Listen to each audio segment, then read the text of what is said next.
আসসালামু আলাইকুম, শুভ সকাল। আজকে সকালটা খুবই সুন্দর, কারণ হচ্ছে গতকাল রাতে নিউ ইয়র্ক সিটিতে স্নো পড়েছে।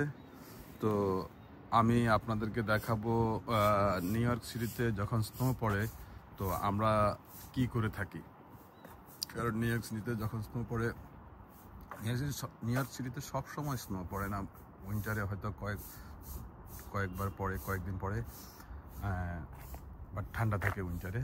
তো আমরা স্নোর সময় যখন জানতে পারি যে স্নো পড়বে, তখন আমাদের বাড়ির আঙিনায়, আমাদের যে সীমানা, প্রত্যেকের বাড়ির সীমানায় সল্ট দিয়ে দিই। সল্টগুলা স্পেশালি স্নোর জন্য বানানো হয়, সে সল্টগুলা দিয়ে রাখি। স্নো পড়ার পরে যদি খুব বেশি স্নো পড়ে, তখন আমরা স্নোটা ক্লিন করে আবার সল্ট দিই। আমাদের সবার এরিয়াটা ক্লিন করে রাখার চেষ্টা করে। তা না হলে কোনো ধরনের সমস্যা হলে, কেউ যদি আমাদের বাড়ির সীমানায় স্লিপ করে পড়ে যায় বা কোনো ধরনের অ্যাক্সিডেন্ট হয়, তখন আমরা এই জন্য সমস্যা পোহাতে হয়, আমাদেরকে অনেক আইনি জটিলতায় পড়তে হতে পারে। তো আমি এখনও পর্যন্ত পড়ি নাই, কিন্তু সবাইকে সবসময় অ্যালার্ট থাকতে হয় স্নোর সময়টা, কেউ যেন আপনার এরিয়াতে কোনো ধরনের সমস্যা না পড়ে। আর স্নোটা আমরা উপভোগ করি। নর্মালি স্নো বাচ্চারা খুব পছন্দ করে, তারা স্নো নিয়ে খেলতে পছন্দ করে, আমরাও পছন্দ করি। স্নোর সময় যে পরিবেশ থাকে, এই পরিবেশটা খুবই সুন্দর। কারণ হচ্ছে স্নো প্রত্যেকটা চালে, ঢালে, সব জায়গায় স্নোগুলো বসে থাকে, আর চারিদিকে একটা শুভ্র সাদা পরিবেশ থাকে।